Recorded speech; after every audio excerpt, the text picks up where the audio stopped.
Hi everyone, welcome to my channel. This is Curvy here. Thank you so much for being here.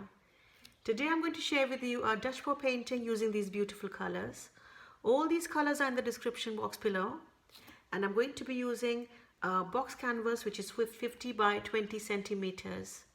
The colors that I'm going to be using are primary magenta from Amsterdam, this beautiful rose from Arteza, cyan blue from Pebeo, iridescent gold, Thaolo green from Amsterdam, and the base color is going to be titanium white, which is from Pebeo.